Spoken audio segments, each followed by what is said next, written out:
So there are a couple of things. I mean, I think it's an excellent idea. I wasn't quite sure. I mean, everybody has heard of Friends of Nelson County, and I wasn't exactly sure how you were organized, if it was a formal group or just an unaffiliated association. But I work with landowners all over the country, and they all structure things differently, some with informal groups, some have actually formed 501c3s and have then hired me in that particular case, hired me through that. But of course, you can hire other attorneys. So I think the 501c3 structure is a good idea. I mean, it's clearly more complicated. It's not that complicated, but a little bit more than just having a group. But at the same time, the structure and the membership dues will give you resources to be able to make this something permanent. So that could work. And I certainly like the idea. I think one of the proposed ideas, sorry about that.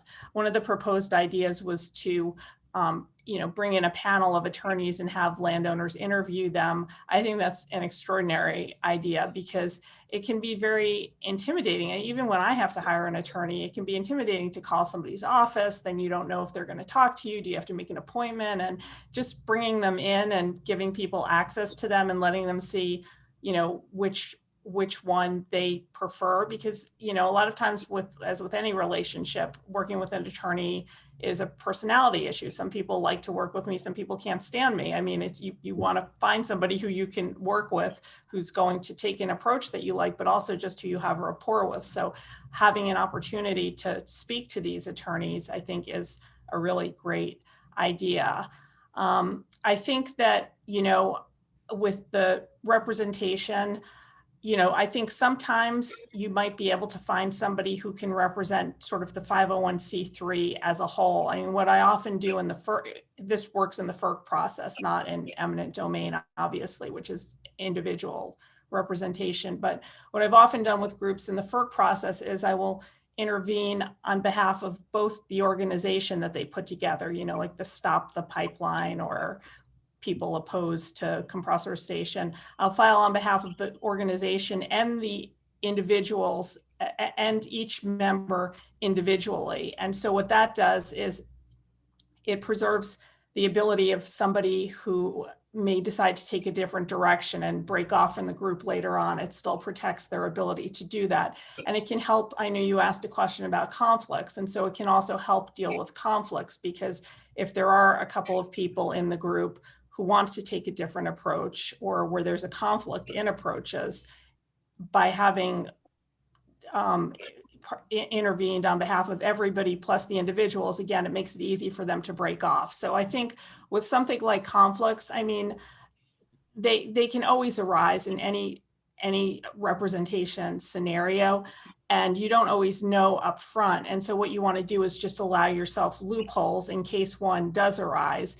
Have loopholes where people can get out or change course without having their rights prejudiced. So well, I think you can structure it to avoid conflict situations. And I think sometimes too, you can also have requirements. I know many years ago, I represented one group, and one of my caveats for the members was that I said, you guys can't push this pipeline on each other's property. I'm not gonna take a position that is going to, transfer the pipeline from landowner A to landowner B, and unless landowner B willingly wants to accept it, which I've had situations where neighbors were willing to take a pipeline, but yeah. So you can also, like I said, when you structure each time you structure terms of representations, you can have ground rules in there to manage expectations and let people and help avoid conflicts down the road. Thank you.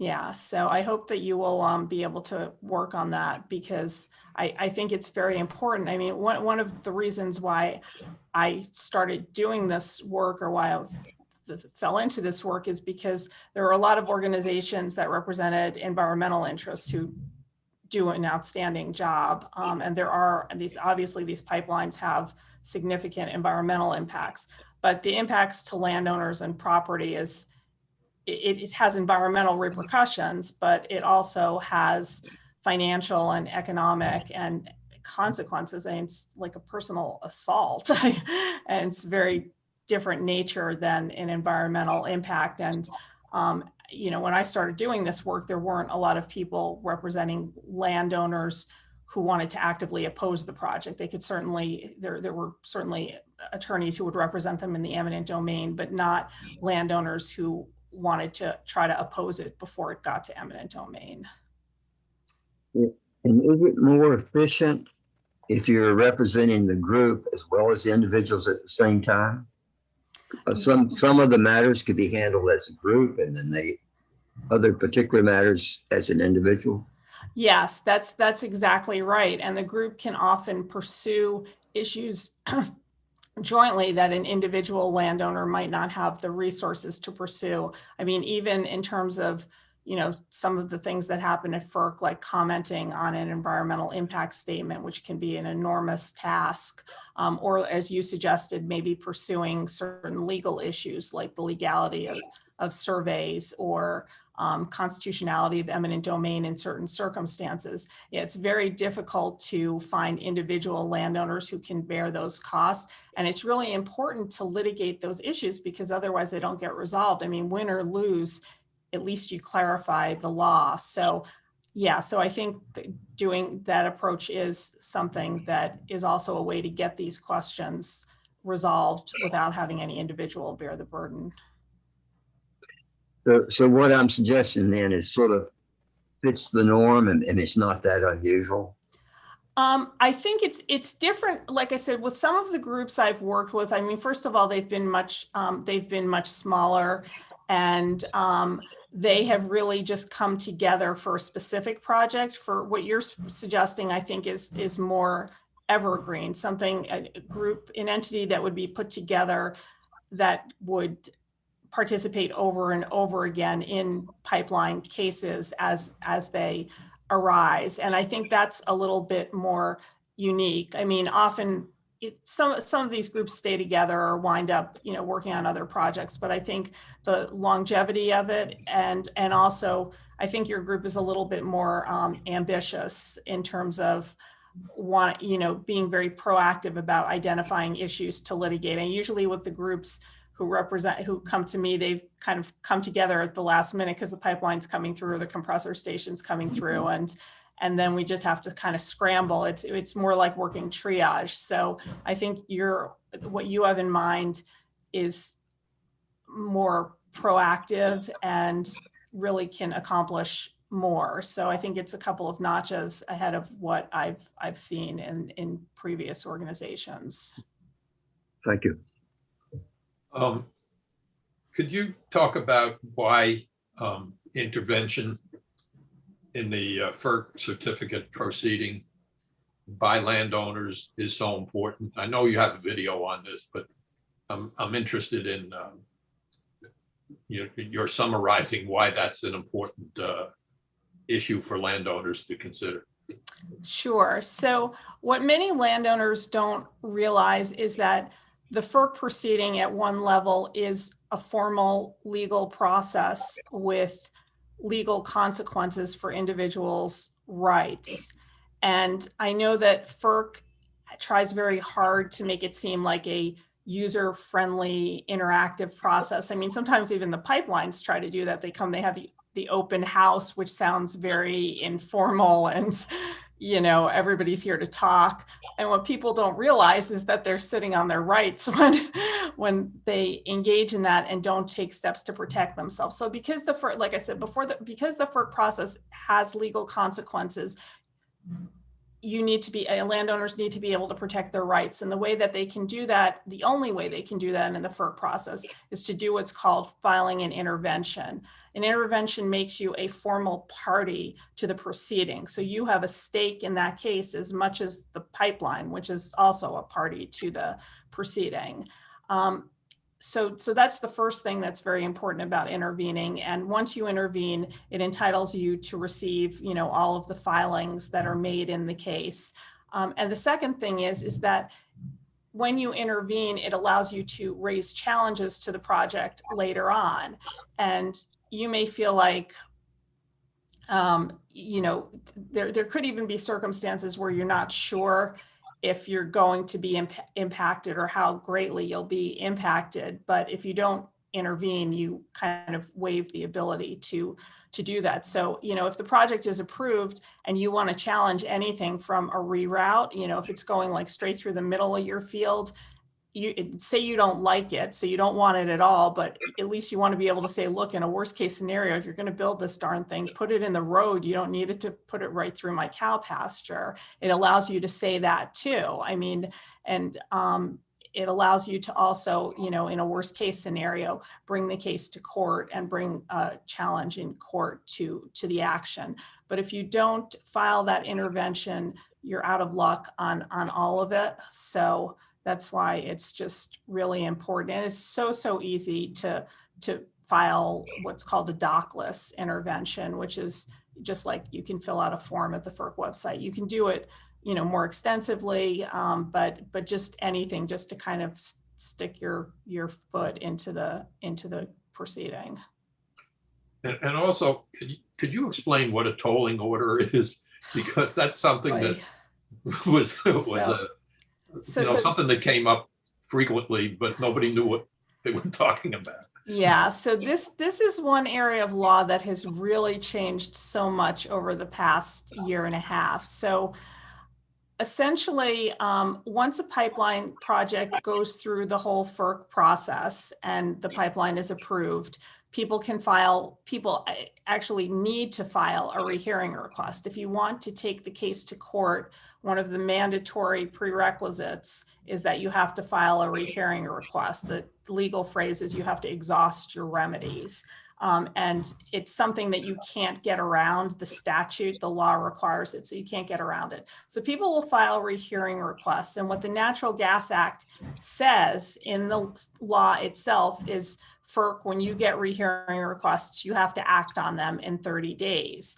So FERC was never able to do that. So what they did was they came up with this idea that was called a tolling order. It would toll or stop that 30-day period for action from running. And what FERC would do is they would say, okay, we've received your rehearing request and we're going to grant it to we're going to grant it to the extent that we give ourselves more time to think about what you argued here.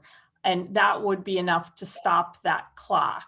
So that's how things went for a long time. And that's why with cases like Atlantic Coast or Mountain Valley, people would be stuck because FERC would issue this tolling order and then sit on the rehearing request for a year. And then a year later, when the project is, you know, halfway built and the property's taken, they would say, oh, we affirm it. And only at that point could people get into court. Now, a lot of that has changed as the result of a DC Circuit decision last year called Allegheny Defense Project versus FERC. And what the court said there is they basically said, FERC, you're abusing this process. You're completely abusing it. You're keeping these people out of court. And we don't think, the way we read that statute is 30 days means 30 days. When Congress said you had to act in 30 days or let these people or make the order final and let people go to court, Congress meant what it said. So what happens now is that you don't really have tolling orders anymore. What you have is people will file a rehearing request. After 30 days, FERC will issue a notice, and the notice will either say this order is final, it's become final by operation of law. So it won't be a ruling, it'll just be like a notice. And you can take, if you're an intervener and you want to challenge it, you can go directly to court. The notice might also say this is final by operation of law, but we, FERC, may issue a ruling later. And what sometimes will happen is within the next 30 or 60 days, while your request is up at the court, FERC may come out with a ruling on rehearing, usually, you know, basically affirming what it did before, and then that becomes part of the record that the court looks at. But what the court, as a result of the court's ruling, people can get into court faster after they file a rehearing request. And so that is a positive development. Now, with all due respect to the DC Circuit, they're not the swiftest actors in the room either. And it still can take 6 to 9 months for a case to get through get through an appellate court, but at least you start it faster, and maybe the project doesn't get fully built or put in service before a court can hear it. Good, thank you. Friends of Nelson is still faced with what we're calling zombie easements, people who signed easements and now are stuck with them, even though the project's not going to be built. I know. What can landowners do to protect themselves? So going forward, there are a couple of things. If a landowner negotiates an easement, they should at least try to include a provision in the easement to the effect that, if this project doesn't go forward, if it's reversed on appeal, whatever eventuality you want to have in there, if that happens, the easement agreement expires and the property rights revert to the landowner. That's the cleanest way. My understanding is that that companies are opposing that now, or being more difficult about it. But that is the cleanest way to take care of it. I think other things that landowners can do, which is to, and this is something that would depend on state law, but if the project, as with Atlantic Coast, is no longer going forward, you could make the argument that the easement is no longer valid, because the easement is typically an event specific or project specific issuance.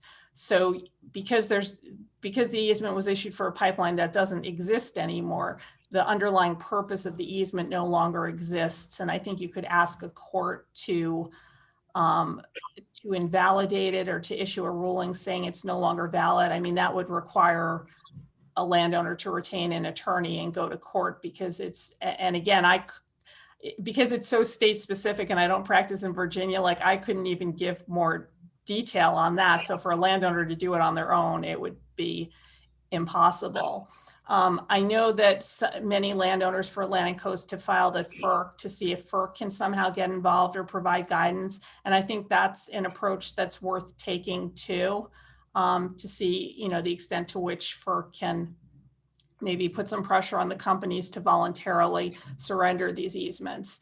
The other thing with the easement is that I should mention, I mean, it's cold comfort, because you don't want to have any kind of target on your back, but under, FERC says, the Natural Gas Act and the regulations say that a certificate can't be transferred. I guess the easement can be transferred, but the certificate can't be. So, in terms of the company, like transferring both a certificate and easement, they couldn't do that. But yeah, you still want to do things to get rid of the easement, to make it difficult for somebody else to come back and propose a different project. So those would be the suggestions I have. And that's just a really very unfortunate situation. And it's the people who wind up hit the hardest are the ones whose property gets taken in eminent domain, because when it's taken in eminent domain, they don't even have the ability they don't even have an easement agreement. It's just basically the court order and the complaint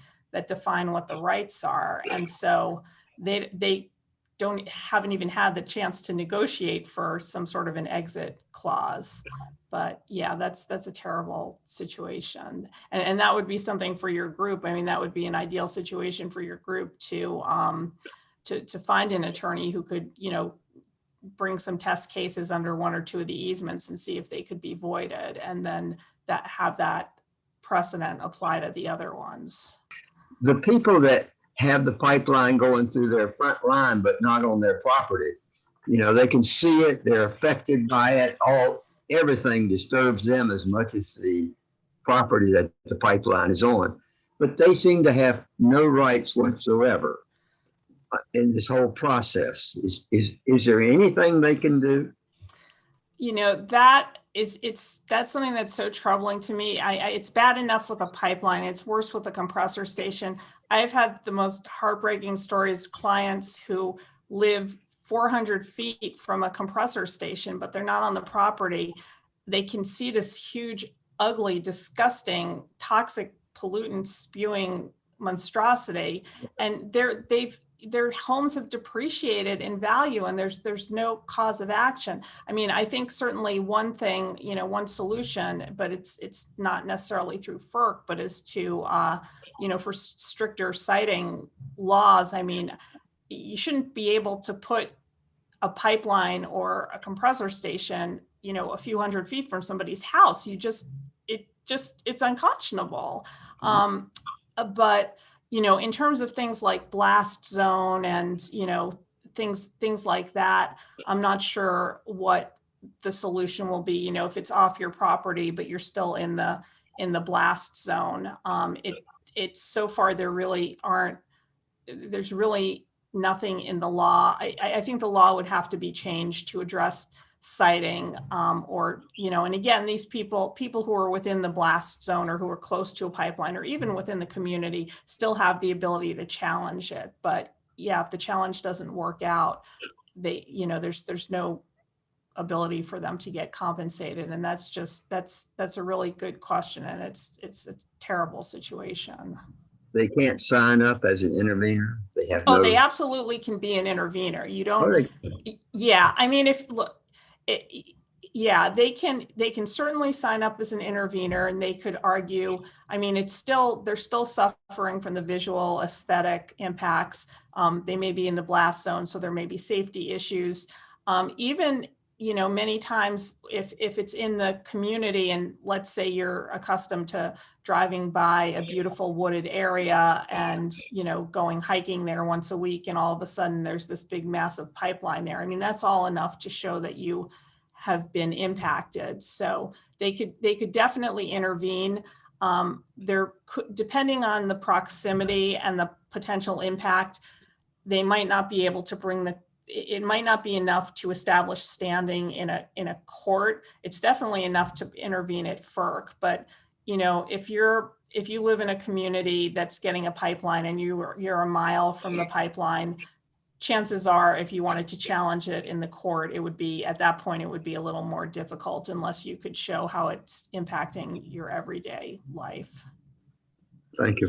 Yeah. And people should intervene when they're in that situation, because that's really the only recourse they have to, you know, to getting something done about it. So I would encourage them to intervene.